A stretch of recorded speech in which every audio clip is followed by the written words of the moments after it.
କିଛି ନୂଆ ଶିଖିବା, କିଛି ନୂଆ ଜାଣିବା, କିନ୍ତୁ ବୁଝିବା, ପଢିବା ଏବଂ ପ୍ରୟୋଗ କରିବା ସେଇଟା ହେଉଛି ଓଡ଼ିଆ ପାଠଶାଳାର ପ୍ରଚେଷ୍ଟା।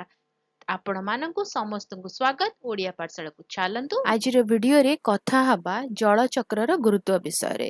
ୱାଟର ସାଇକେଲ ଇମ୍ପୋର୍ଟାନ୍ସ ବିଷୟରେ କଥା ହବା। ଜଳଚକ୍ର କଣ ତା ବିଷୟରେ ଅଲରେଡି ଭିଡିଓ ଅପଲୋଡେଡ ଅଛି, ଯୋଉମାନେ ଦେଖି ନାହାନ୍ତି ଯାଇକି ଦେଖିଦେବେ। ତ ଜାଣିବା ଗୁରୁତ୍ୱ କଣ। ତ ଫାର୍ଷ୍ଟ ଇମ୍ପୋର୍ଟାନ୍ସଟି ହେଉଛି ପୃଥିବୀର ଜଳ ଯୋଗାଣ ବଜାୟ ରଖେ। କେମିତି ରଖେ? ଜଳଚକ୍ର ନିରନ୍ତର ଭାବରେ ପୃଥିବୀ ଏବଂ ବାୟୁମଣ୍ଡଳ ମଧ୍ୟରେ ଜଳକୁ ସ୍ଥାନାନ୍ତର କରେ। ଏହା ନିଶ୍ଚିତ କରେ ଯେ ଆମ ପାଖରେ ପାନୀୟ, ଚାଷ ଏବଂ ଦୈନନ୍ଦିନ ବ୍ୟବହାର ପାଇଁ କେବେ ବି ପାଣିର ଅଭାବ ନ ରହୁ।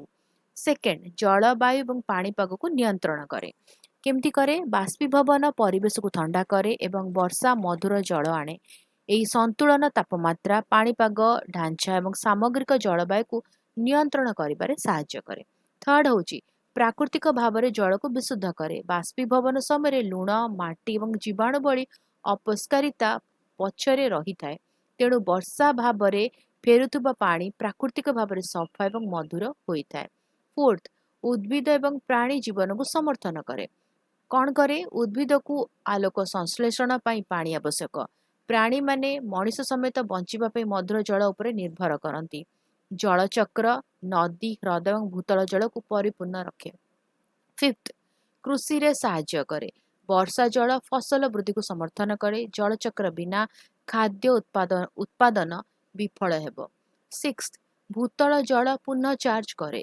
ବର୍ଷା ସମୟରେ ପାଣି ମାଟିରେ ପ୍ରବେଶ କରେ ଏବଂ ଭୂତଳ ଜଳ ଭଣ୍ଡାରକୁ ପୂରଣ କରେ। ଏହାକୁ ଲୋକମାନେ କୂପ ଏବଂ ବୋରୱେଲ ମାଧ୍ୟମରେ ବ୍ୟବହାର କରନ୍ତି। ସେଭେନ୍ଥ, ଜଳୀୟ ଇକୋସିଷ୍ଟମକୁ ବଜାୟ ରଖେ। ନଦୀ, ହ୍ରଦ, ପୋଖରୀ ଏବଂ ସମୁଦ୍ର ସ୍ଥିର ରହିଥାଏ, କାରଣ ଜଳଚକ୍ର ନିରନ୍ତର ଜଳ ଯୋଡ଼ିବା ଏବଂ ଅପସାରଣ କରିଥାଏ।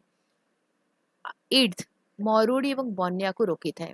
ଏକ ଉପଯୁକ୍ତ ଜଳଚକ୍ର ବର୍ଷାକୁ ସମାନ ଭାବରେ ବଣ୍ଟନ କରେ। ଏହା ମରୁଡ଼ି ଏବଂ ବନ୍ୟା ଭଳି ଚରମ ପରିସ୍ଥିତିକୁ ହ୍ରାସ କରିବାରେ ସାହାଯ୍ୟ କରେ। ବୁଝିହେଲା? ଯଦି କିଛି କ୍ୱେଶ୍ଚିନ୍ସ ଅଛି, କିଛି ଡାଉଟ୍ ଅଛି, ତାହେଲେ କମେଣ୍ଟରେ ଲେଖିକି ଦେବ, ଆନ୍ସର କରିବା। ଆଉ ଯଦି ଭଲ ଲାଗିଲା ତାହେଲେ ଭିଡ଼ିଓ ଟିକେ ଲାଇକ୍ କରିଦେବ, ଭିଡ଼ିଓକୁ ସେୟାର କର, ଚ୍ୟାନେଲକୁ ସବସ୍କ୍ରାଇବ୍ କରି ବେଲ୍ ଆଇକନ୍ ପ୍ରେସ୍ କରି ଅଲ୍ ନୋଟିଫିକେସନକୁ ଅନ୍ ରଖିଥାଅ। ତାହେଲେ ରହୁଛି, ଦେଖା ହବ ଭିଡ଼ିଓରେ। ଭଲରେ ରୁହ, ସୁସ୍ଥରେ ରୁହ, ମୋତେ ଅନୁମତି ଦିଅ। Bye bye.